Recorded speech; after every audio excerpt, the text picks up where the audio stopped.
ye oyo olingo ndanga ye oyo nalotaki yango na ndoto losambo efuti mpe ngayo ye oyo kobomba esili ye oyo ata bambonge ye oyo elamba yango oyo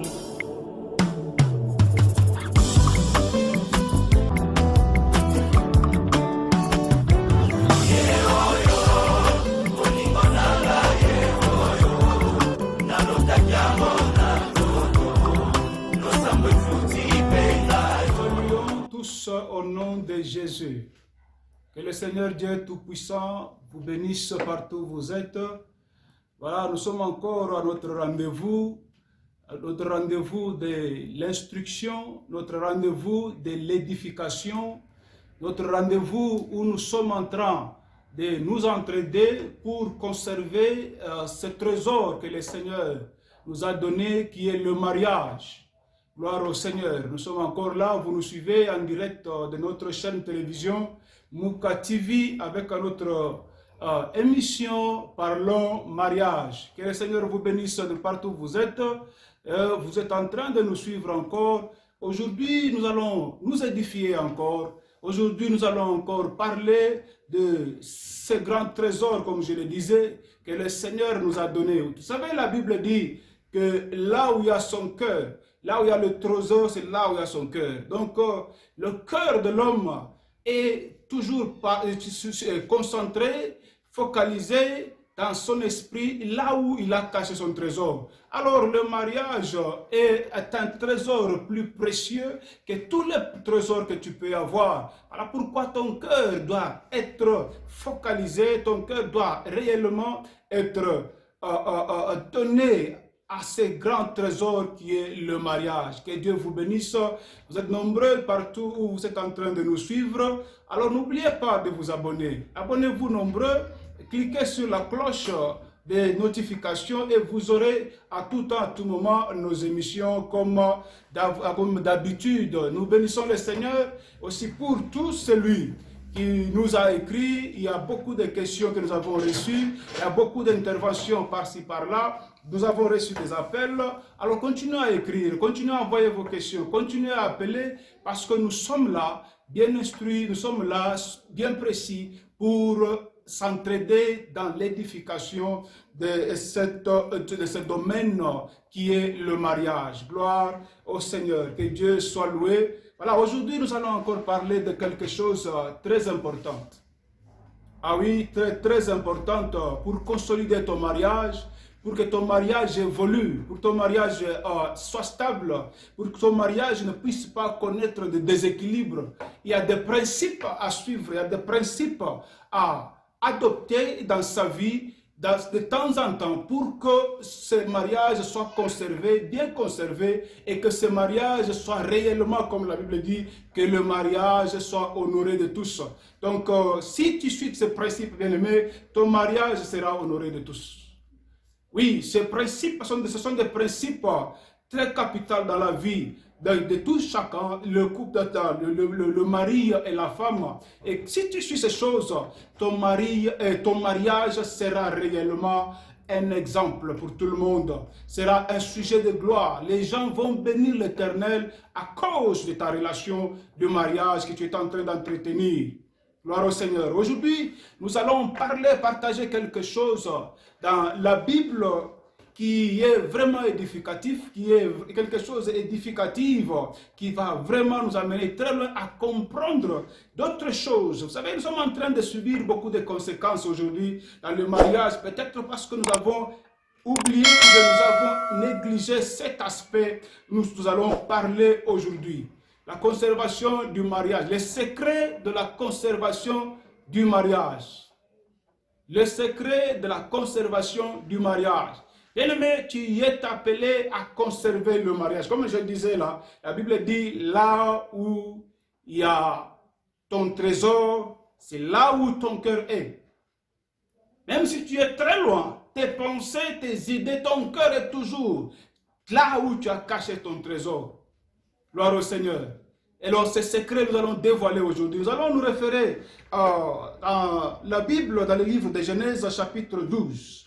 Gloire au Seigneur. Nous allons lire les 5 premiers versets et nous allons parler profondément, nous allons révéler des choses par la puissance du Saint-Esprit. Je crois que le Saint-Esprit va toucher ton cœur, le Saint-Esprit va t'ouvrir beaucoup de choses et tu vas comprendre comment tu dois t'atteler dans ces principes pour que tu puisses conserver ton mariage. Gloire au Seigneur. Nous lisons la parole du Seigneur. Nous sommes dans le livre de Genèse, chapitre 12. Nous lisons, commençons par le verset 1er pour comprendre l'histoire. Nous lisons, la Bible dit, l'Éternel dit à Abraham, va-t'en de ton pays, de ta patrie, de la maison de ton père, dans le pays que je te montrerai. Je ferai de toi une grande nation. Je te bénirai, je rendrai ton nom grand, et tu seras une source de bénédiction.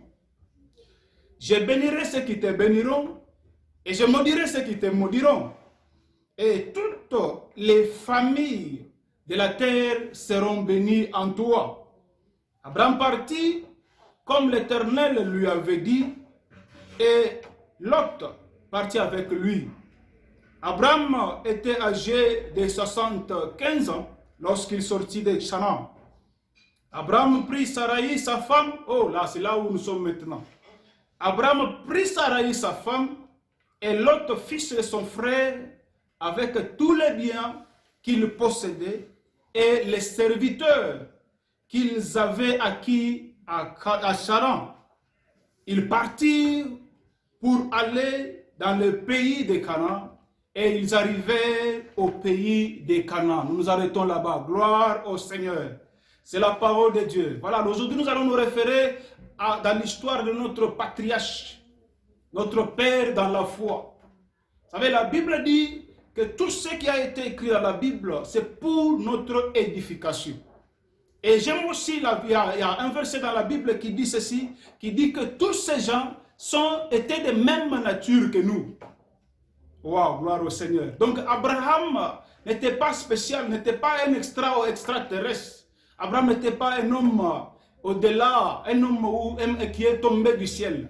La Bible dit, c'était des gens de même nature que nous. Donc comme il avait expérimenté ces choses, c'est un exemple aujourd'hui pour que nous puissions aussi nous référer à ces exemples. La Bible dit, ici, Dieu voulait amener Abraham maintenant dans une autre dimension de sa vie, à faire évoluer sa vie, à faire progresser la vie.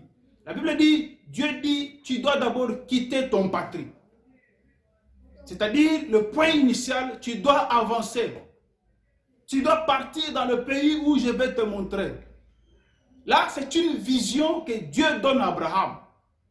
Qu'il puisse quitter là où il est et aller vivre à Canaan.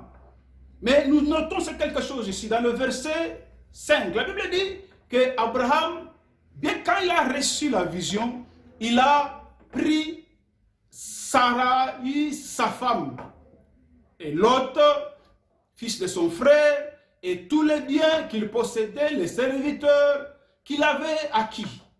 Et ils sont partis. Et il a continué la vie, ainsi de suite. Gloire au Seigneur. Qu'est-ce que nous allons maintenant prendre comme expérience ici, ou bien comme leçon ici? Vous savez, la vie de tout un chacun, on a toujours des projets, on a toujours une vision. Ce que tu es aujourd'hui, ce n'est pas ce que tu seras demain. Dieu t'appelle à de grandes choses. Dieu t'appelle à grandir. Dieu t'appelle à évoluer. Aujourd'hui, tu es un simple étudiant. Ou aujourd'hui, tu es un simple travailleur. Peut-être demain, tu seras un directeur dans une société. Tu seras chef quelque part où les gens vont te respecter. Alors, il faut que tu puisses réellement assumer le processus, le chemin de ce projet, de cette vision, ensemble avec ta femme, comme Abraham avait dit. Dieu a parlé à Abraham. Abraham pouvait laisser sa femme, pouvait aller seul. Mais la Bible dit, il a pris sa femme, Sarai, et ils sont partis ensemble. Vous savez, aujourd'hui, nous sommes en train de passer beaucoup de problèmes dans nos foyers, dans nos mariages. Pourquoi? Parce que la plupart du temps, les hommes évoluent dans leur vision, avec leurs projets, avec leur carrière politique, avec leur carrière professionnelle, mais quelque part, ils laissent leurs femmes derrière. Gloire au Seigneur. Ils laissent leurs femmes derrière. Et ce sont des choses qui sont très très graves et que beaucoup et plusieurs sont en train de tirer des conséquences aujourd'hui dans leur mariage. Je vais vous donner un exemple. Tu as une vision, tu as une carrière à poursuivre. Tu vas monter d'échelon au travail, dans ton carrière professionnelle ou dans ton ministère comme moi, un homme de Dieu. Au fur et à mesure que tu es en train de monter des dimensions, au fur et à mesure que tu es en train de monter des escaliers dans ta vie, tu dois aussi te rassurer que ta femme est aussi en train de monter avec toi. Gloire au Seigneur. Alléluia. Pourquoi j'ai dit ces choses? Parce que je connais beaucoup de cas. D'ailleurs, dernièrement, nous avons tranché un problème où le mari dit, cette femme n'est plus une femme qui peut me contenir. Je te dis, pourquoi tu dis ça? Il me dit, non, pasteur. C'est parce que mon niveau maintenant, le grade que j'occupe, ma profession, elle est trop inférieure. Sa manière de raisonner, son niveau intellectuel est vraiment bas. Je dis, frère, est-ce que tu as raison dans ce que tu es en train de faire? Quand tu t'étais marié, est-ce que tu avais ce grade que tu as aujourd'hui? Il me dit non. Il dit, mais tu savais que tu allais monter d'échelon? Tu savais que tu as une vision de grandir dans la vie? Et pourquoi tu n'as pas aussi pris ta femme, préparé ta femme, initié ta femme, afin que quand tu seras grand, qu'elle soit aussi grand comme toi? Gloire au Seigneur. Gloire au Seigneur. Et aujourd'hui, tu es en train de souffrir. Maintenant, le diable va commencer à te conseiller à avoir des femmes de ministère, avoir des secrétaires qui parlent français très bien, qui peuvent écrire très bien, qui peuvent s'habiller, se maquiller très bien. Quand il faut aller dans une fête, là, il y a quelqu'un qui doit répondre. Ta femme ne répond pas. Pourquoi? Parce que c'est ta faute, mon bien-aimé. La Bible dit, Abraham receva la vision de grandir, d'aller vivre dans la terre promise. La terre où coulait le lait et le miel. Donc, pour dire qu'il allait vers l'excellence de sa vie, la Bible dit qu'il n'est pas allé seul. Il a pris sa femme, ils ont marché ensemble, progressivement, pas sur pas, jusqu'à ceux qui sont entrés à Canaan. Il y avait toujours l'équilibre entre ce couple de mariage. Vous savez, quand le mariage devient déséquilibré, c'est là où des problèmes commencent. Alors, on dit, un homme prudent voit le mal de loin. Et il y a aussi le français qui dit, il dit très bien qu'il faut vivre en se préparant. Quand tu ne te prépares pas, tu ne vas pas vivre. Gloire au Seigneur. Amen, bien-aimé de Dieu. C'est très important ce que nous sommes en train de parler aujourd'hui. Pourquoi? Parce que plus le diable est en train de profiter dans beaucoup de mariages aujourd'hui, profitant par ce déséquilibre. L'homme vit maintenant la gloire, l'homme vit maintenant la grandeur, l'homme est maintenant dans une autre dimension et il trouve que la femme qu'il avait commencé, la femme de sa jeunesse, ils avaient commencé ensemble. Là, c'était très bien. Là, ils étaient à même niveau, la même dimension. Mais aujourd'hui, là, la femme ne répond plus par rapport à la position qu'il occupe dans la société. Par rapport aux tâches qu'il a, par rapport aux relations qu'il a maintenant. Il fréquente des ministres, maintenant il fréquente des CEO, des PDG, des directeurs. Ce sont des femmes intellectuelles qui parlent français très bien. Alors sa femme est restée comme ils étaient 10 ans, 15 ans avant. La femme n'a pas évolué. Pourquoi? Parce que quand tu montais, quand tu grandissais, tu n'as pas pensé à avancer ensemble avec ta femme. Alors pourquoi aujourd'hui il y a déséquilibre? Il faut faire attention, bien-aimés. Le diable profite toujours de ce déséquilibre pour détruire le mariage. Beaucoup de mariages aujourd'hui sont détruits. Et l'Éternel Dieu n'est pas content. Voilà pourquoi il nous a mis là, pour que nous puissions nous édifier, pour que nous puissions nous corriger, nous instruire, afin que nous soyons capables de maintenir l'équilibre dans le mariage. Ah, dis-moi, gloire au Seigneur là où tu es. Dis amen, bien-aimé du Seigneur là où tu es. Le Seigneur Dieu ne veut pas que ton mariage soit déséquilibré. Le Seigneur Dieu veut que ton mariage vive l'équilibre et que la femme de ta vie réponde à tout temps et à toutes circonstances dans ta vie. Mais cela ne vient que quand tu comprends ce secret, que j'avance, laisse-moi avancer ensemble avec ma femme. Tu es marié, tu connais le niveau d'études de ta femme. Pourquoi tu n'as pas aidé aussi à évoluer au niveau des études? Tu es marié, tu connais le niveau spirituel de ta femme. Pourquoi tu n'as pas aidé cette femme à grandir ensemble avec toi? Pour qu'un jour, quand tu seras élevé, quand tu vas vivre la grandeur, parce que nous sommes appelés à vivre la grandeur avec Dieu. Nous sommes appelés à vivre de grandes choses. Les positions plus élevées nous appartiennent, nous, enfants de Dieu. Les positions grandes nous appartiennent, nous, enfants de Dieu. Être ministre, c'est nous qui devons être des ministres. Être des PDG de sociétés, des grands shareholders de sociétés, des actionnaires, ça c'est nous, les enfants de Dieu. Mais tu es en train de faire ces efforts seul. Tu es en train de monter d'échelon seul. Tu es en train de monter de gloire en gloire seul, en laissant ta femme derrière.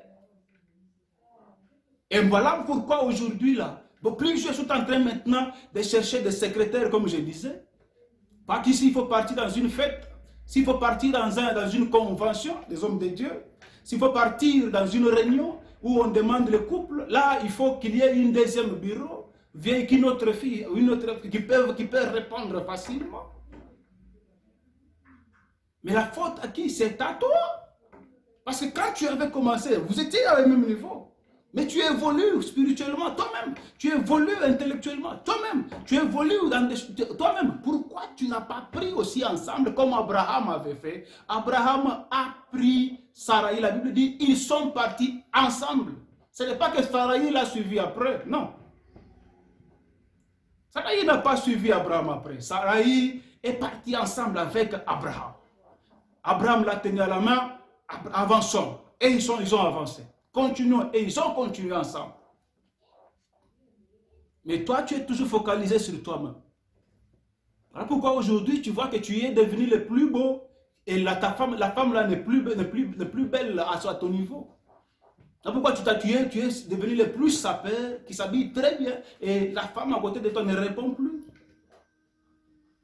Je sais qu'il y a beaucoup d'hommes qui, même s'il faut acheter des habits, c'est lui-même d'abord. Sa femme reste. Et les conséquences, voilà pourquoi aujourd'hui le diable vient maintenant commencer à te souffler à l'oreille. Le diable est en train de te dire, cherche une autre femme qui peut répondre à ce niveau où tu es maintenant. Là, il y aura d'équilibre. Pourquoi? Parce que cette femme va te faire la honte. Quand tu seras au milieu où les gens parlent très bien français, elle ne saura pas se défendre en français. Quand on demandera que maman pasteur puisse aussi intervenir, elle ne saura pas intervenir. Pourquoi? Parce que tu ne l'avais pas préparé à prêcher ou encore à se tenir debout devant les gens, même à faire une prière publique. Pourquoi? Parce que tu ne l'avais pas enseigné, tu ne l'avais pas préparé à s'habiller d'une manière professionnelle pour aussi qu'elle soit présentable au milieu des gens. À ce niveau-là. Gloire au Seigneur. Alléluia. Que le Seigneur t'assiste aujourd'hui. Que tu comprennes ces choses. Laisse-moi te dire une chose, frère. Que les femmes sont les mêmes. Mais le problème, c'est seulement toi qui peux valoriser ta femme. Le problème, c'est toi qui peux seulement préparer ta femme pour qu'elle puisse aussi être comme les autres que tu as envie dehors. Là. Gloire au Seigneur. Mais il y a aussi un problème ici avec nos sœurs. Il y a des sœurs qui résistent. Quand on veut monter avec lui, on veut l'initier dans la chose, elle résiste. Que Dieu soit loué. Ma soeur, là où tu es, je suis en train de te dire que si tu fais ces choses, si tu ne comprends pas ces choses, tu es en train de te détruire toi-même là où tu es. Tu es en train de te détruire le trésor qui est le mariage que Dieu t'a donné. À ce mariage, c'est ça la chose la plus précieuse que tu as dans ta vie. Ce mari que tu as, c'est lui l'homme le plus grand, le plus spécial et le plus qui a plus de valeur que tous les hommes sur cette terre. Mais si tu résistes, il t'amène dans sa vision, tu résistes. Toi, tu connais trop. Tu ne veux pas suivre le chemin parce que c'est lui qui a la vision du foyer. C'est lui qui a le chemin, qui trace le chemin. Et tu ne veux pas suivre, tu restes toujours à la maison. On fait ceci, tu ne veux pas. Va qu'on puisse étudier, tu ne veux pas. Qu'on puisse manier, tu ne veux pas. Finalement, quand le bien-aimé frère, ton mari, ton partenaire, va commencer à te laisser à la maison et aller dans des fêtes seules, aller dans des réunions seules, aller dans des conférences seules, dans des voyages seuls, tu vas condamner qui? Tu vas commencer à parloter. Or, quelque part, c'est toi qui n'avais pas compris que comme cet homme est en train de monter, je dois monter avec lui. Comme cet homme est en train de grandir professionnellement, je dois aussi commencer à comprendre, à prendre les habitudes selon l'échelon, selon la dimension où il est en train de partir. Sarahi n'a pas refusé quand Abraham l'a pris pour aller dans la vision, pour aller affronter la vision, le destin qui était Canaan. Sarah n'a pas refusé, elle a accepté parce que la Bible dit qu'elle appelait Abraham mon Seigneur. Pour dire qu'elle était une femme soumise à son mari. Alors pourquoi il n'y avait pas de résistance? Elle a accepté, elle n'a pas demandé nous allons où, nous faisons quoi, pourquoi. Non, parce que l'homme est venu et lui a pris, allons maintenant faire face à notre destinée. Et ils sont partis ensemble. Et voilà pourquoi partout ils étaient, même en Égypte, ils étaient toujours ensemble. Devant le Pharaon, ils étaient toujours ensemble. Mais vois comment toi tu restes toujours derrière.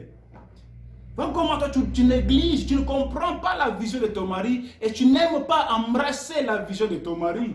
Tu n'aimes pas entrer dans la vision de ton mari. Ton mari est appelé à être un homme de Dieu. Toi tu refuses, tu résistes, tu te donnes plus dans des business. Et alors quand il sera maintenant devant des réalités, tu vas condamner qui, ma soeur? Gloire au Seigneur. Que le Saint-Esprit te pousse à te repentir et à s'aimer à toi l'esprit de soumission, l'esprit d'humilité, afin que tu comprennes que tu dois évoluer ensemble avec ton mari. Parce que tu n'es pas quelqu'un resté à la maison, tu es un être aide semblable.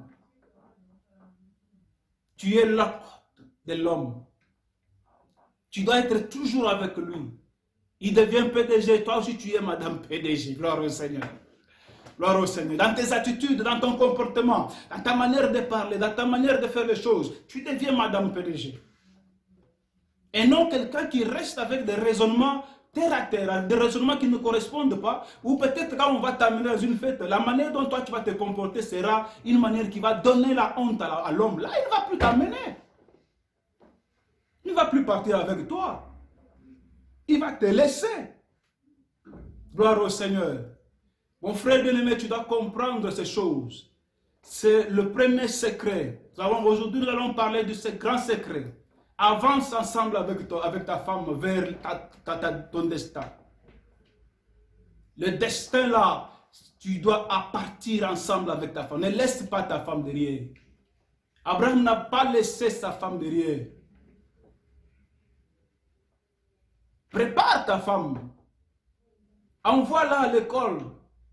Ce n'est pas un péché de te marier à une femme qui n'a pas étudié. Ce n'est pas un péché. Mais prends-la quand même. Envoie-la à l'école.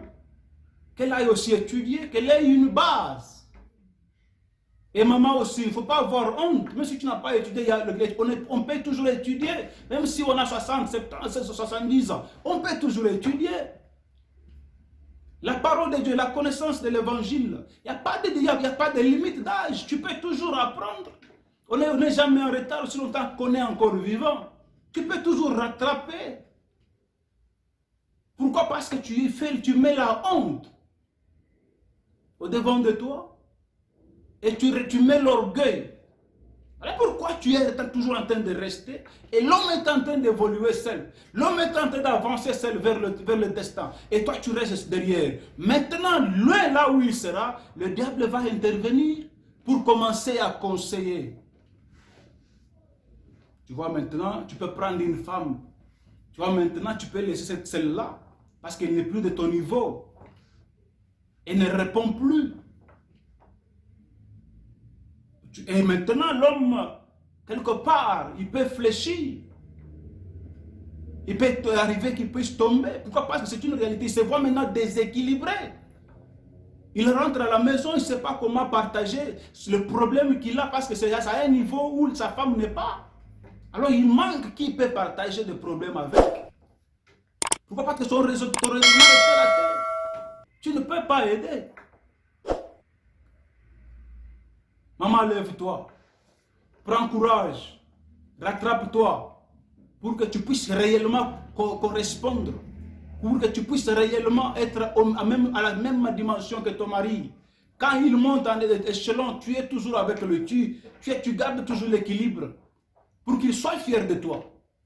De t'amener dans des fêtes, de t'amener dans des réunions. Partout, de te présenter, voilà ma femme.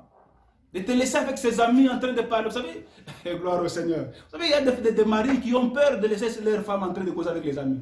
Pourquoi? Parce que peut-être des choses qu'elle va parler, ça sera une catastrophe. À tout moment, quand il est trop prudent, qu'est-ce qu'elle dit? Il coupe. Qu'est-ce qu'elle veut faire? Il contrôle seulement pour cacher. Vous savez, il y a des personnes qui n'ont pas honte de leur nudité. Analphabète, mais tu n'as pas honte. Il est très, mais tu n'as pas honte. Tu sais que tu ne sais pas parler français, mais quand même, tu n'as pas honte. Tu sais que tu ne raisonnes, mais quand même, tu es là, tu parles l'autre trop là. Mais gloire au Seigneur. Et l'homme doit souffrir de ces choses. Maman, lève-toi là où tu es, au nom de Jésus. Au nom de Jésus, lève-toi. Prends l'envol maintenant. Que le Seigneur Dieu Tout-Puissant te donne les capacités de recouvrir le retard afin que tu atteignes la dimension de ton mari afin de consolider et de garder l'équilibre dans le mariage. Que cet homme-là ne se sente pas toujours déséquilibré. Que cette femme-là ne se sente pas toujours déséquilibrée. Parce qu'aujourd'hui, il faut parler, il y a des femmes qui évoluent professionnellement. Peut-être qu'il y a des femmes aujourd'hui qui ont des postes plus élevés que leur mari. Il y a des femmes là professionnelles plus que leur mari. Alors l'homme, monsieur, ne reste pas derrière. Monsieur, fait un effort. Fais un effort de garder l'équilibre. Ce n'est pas seulement au niveau professionnel ou bien au niveau spirituel exercer le ministère. Même dans le foyer. Vous allez voir que quand les enfants grandissent, ils commencent à comprendre que notre mère ne raisonne pas bien. Donc on n'a rien à demander à notre maman. Ils s'attendent toujours quand il y a un problème à aller demander à papa. Parce que c'est papa qui peut raisonner très bien et donner. Pourquoi? Parce que papa est évolué mentalement. Ou encore, les enfants comprennent. Vous savez que quand les enfants grandissent, ils se comparent à leurs parents. Là, on n'évite pas ça. Ça, c'est normal. Quand ils sont enfants, ils te voient comme un Dieu. Tu connais tout. Comme moi, j'ai toujours pensé que mon père, c'était le plus fort de tous, l'intelligent de tous. Mais, en grandissant, on a commencé à comprendre. Quand les enfants grandissent, ils commencent à comprendre le niveau de leurs parents. Et quand ils voient que leurs parents n'ont pas un niveau, ils ne vont plus vous respecter. Alors faites un effort, mes bien-aimés. Gardez la statue de parents partout où vous êtes et dans toutes les circonstances pour répondre à toutes les questions possibles de vos enfants ou de la société. Ne restez pas toujours à vivre la vie archaïque. Ne restez pas toujours vivre comme vous vivez le temps passé. Évoluez et évoluez ensemble. Gloire au Seigneur. Nous arrêtons là aujourd'hui. Suivez-nous dans la deuxième partie où nous allons parler du deuxième secret pour conserver le secret de ce mariage bien-aimé.